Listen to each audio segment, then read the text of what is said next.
Gainsbourg, si vous en souvenez, Carole Bouquet dans le rôle de la lectrice, Guillaume dans celui du soldat et Girard dans celui du diable. Voilà, pas le diable, le bon Dieu, histoire de respecter les grands équilibres, un peu comme dans les campagnes électorales, Carole. Oui, sauf que moi, j'ai pas rencontré le bon Dieu personnellement, parce qu'il faut au minimum 15 jours d'attente. En revanche, j'ai eu le droit à 15 minutes d'interview avec l'une de ses plus ferventes disciples, Whitney Houston. C'était la semaine dernière à New York à l'occasion de la sortie de son prochain film, The Preacher's Wife. Whitney Houston, c'est quand même la star de Bodyguard, qui a été l'un des plus gros succès cinéma de ces 4 dernières années. C'est aussi la seule chanteuse qui a vendu presque autant d'albums que Michael Jackson au moment de Thrillers. Ça fait pas mal, donc passer le track et les quelques consignes d'usage du style pas de questions sur sa vie privée sinon on arrête tout, je me lance en anglais. Et alors là, je sais pas si c'est elle ou moi, mais alors à chaque question sur le film ou sur l'album, elle me parle de Dieu ou de sa fille pour mieux me parler de Dieu. En exclusivité pour Déjà Dimanche, le meilleur de Sir Whitney. Whitney Houston, c'est d'abord une voix, celle de l'Amérique ou peut-être celle de Dieu. Mais l'alchimie actrice-chanteuse fait recette. La preuve, le succès mondial du film Bodyguard et de l'album qu'elle vend à 33 millions d'exemplaires.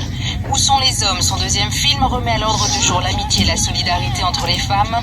Mais cet hiver, elle revient avec une comédie romantique et mystique sur le thème politiquement correct des anges et de la foi. Sur fond de croyance, donc, un rôle et un film qui tiennent chaud au cœur et à l'âme, et traduit de l'américain, ça donne...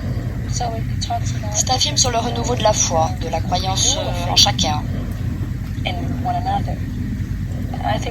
c'est un point important, surtout aujourd'hui où l'on manque tant d'espoir. Ça n'a pas été un film ordinaire à tourner. C'est un film à message. Chaque jour, il nous arrivait quelque chose qui nous faisait comprendre que Dieu existait pour de vrai. Ah oui? Mais si Dieu existe, Whitney ne l'a pas encore rencontré et confesse volontiers le besoin constant de lui parler. Ouais, je lui parle, je l'appelle mon père. Il m'appelle Whitney.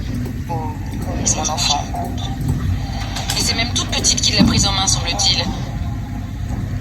Dieu m'a donné cette voix, donc je suis sûre qu'il a voulu que je chante aux États-Unis ou ailleurs. C'est bien. Oui, mais c'est pas Dieu qui vous a fait connaître, c'est le succès. Mais Dieu est succès.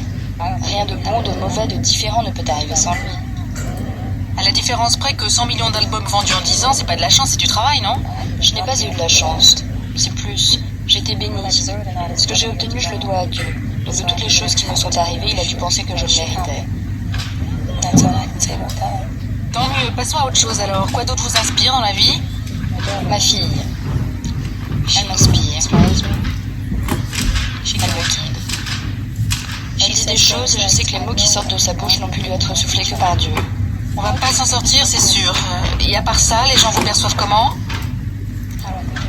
Comment ils me perçoivent? Je ne sais pas. Je ne sais pas. Comment vous me percevez?